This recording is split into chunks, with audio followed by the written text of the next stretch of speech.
Namaskar. Welcome to Sunday. Now, as much as you can, stay present with me.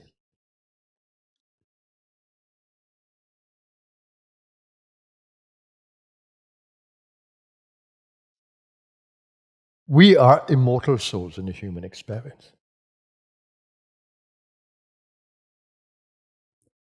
Body is perishable. This you know. Every day you see friends and relatives, somebody's going to pass away, leaving the world. And children are being born across our world.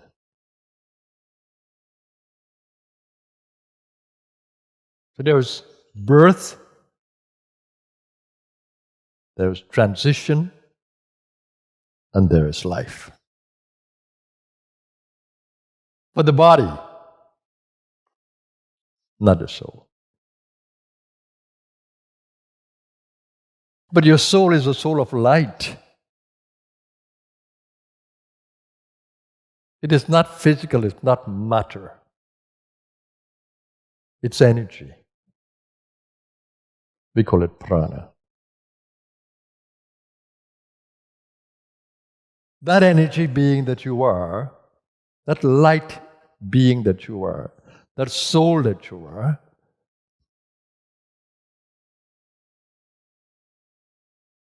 is in a journey from incarnation of the body, from one incarnation to the next.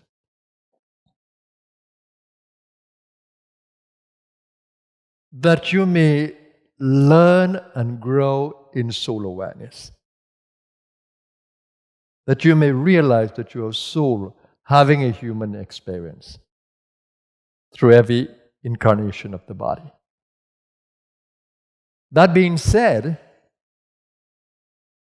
if you're not spiritually awakened, then we say you live in spiritual darkness. And body consciousness predominate. And I think you well know how animal consciousness is. Territorial, reproductive, lustful, greedy.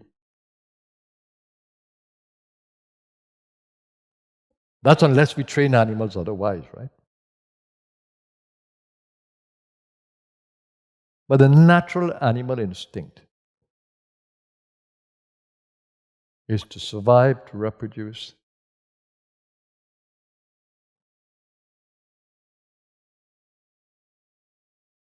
To pleasure. And to use power. What happens when you experience soul awareness? What really happens? When I was young, and that's before 20,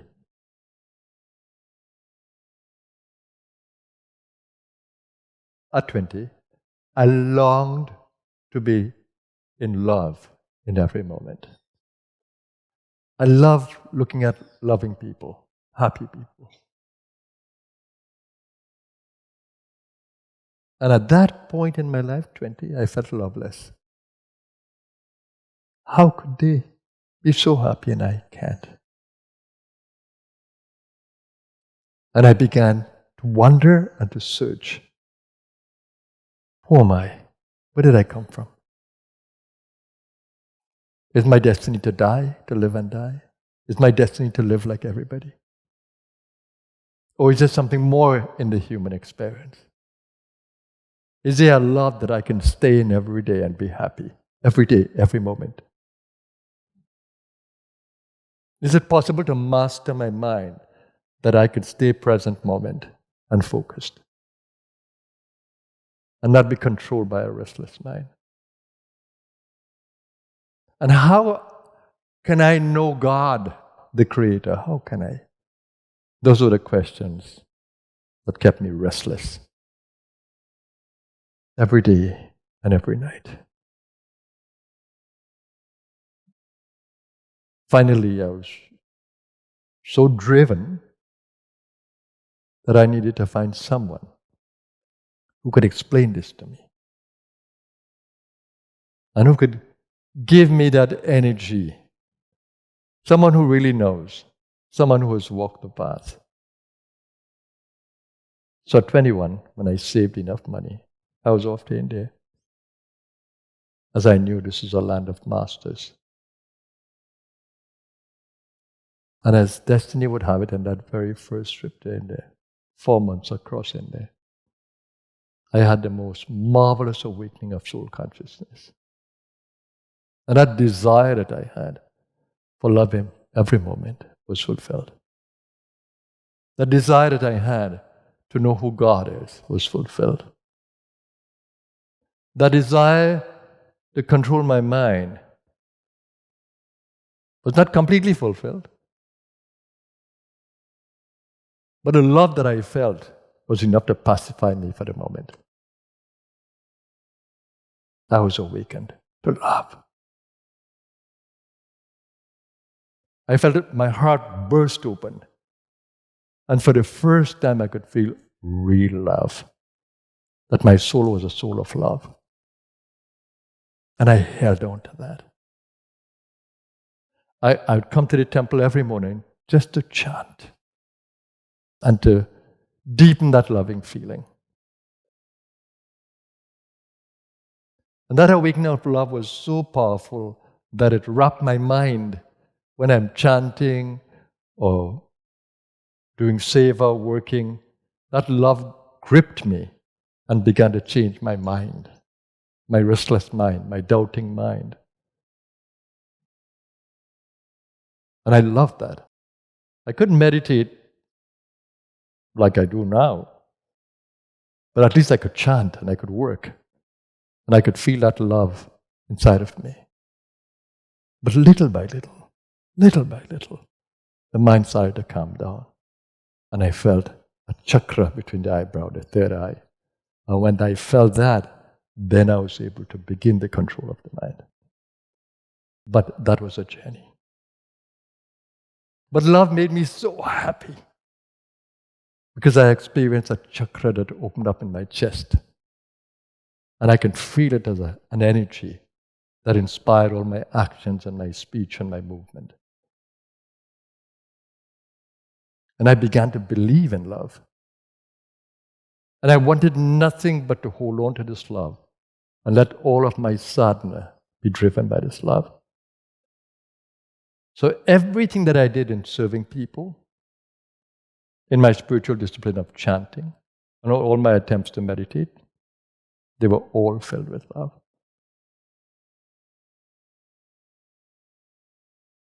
And over the years, I began to realize that love heals. Love uplifts. Love can take us into every moment, and that love is God. That when we come into a loving space, we feel more God-like, more spiritual, more loving towards all. No doubt that the Christ would say, I'll give you 2 commandments. And on these hang all the laws and all the prophets. To love God, which means your higher self, with all your heart, your mind, and all of your being. To love God. To love that higher self. To love truth, to love goodness. And love your neighbor, he said. And I'll give you one more commandment. Love your neighbor. Love your neighbor. Love your neighbor. As you love yourself. Everybody next to you is your neighbor. Doesn't matter if it's a family member. Every animal around you is your neighbor. Every tree and plant is your neighbor. So we have many neighbors. Every life form is a neighbor. Love your neighbor as you love yourself. Those are precious commandments that I live by. No matter what is happening in my body, I love to hold it in love. If I'm sitting here meditating, my breath is a breath of love, more than anything else. And I work the breath in such a way that I can stay infinitely long with the breath. In the pause, I'm in love with the pause. I'm waiting on the body to give me the signal to breathe again. And then I breathe so slowly, so lovingly, so aware of the body and what it gets from the breath. And I breathe in fully, and the pause becomes long, and then I wait for the body to tell me to breathe in again. And I'm in romance with the breath. That's how my meditation is.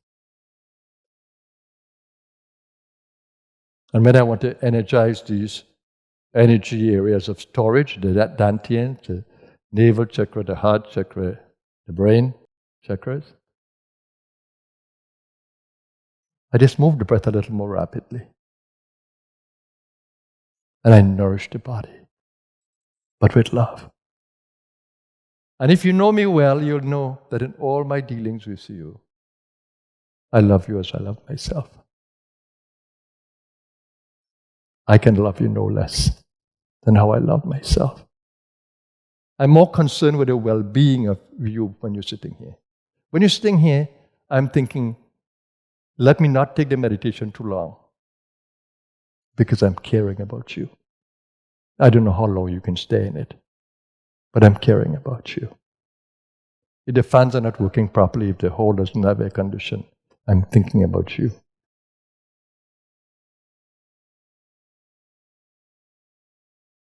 If I have something and you need it, then certainly you will have it.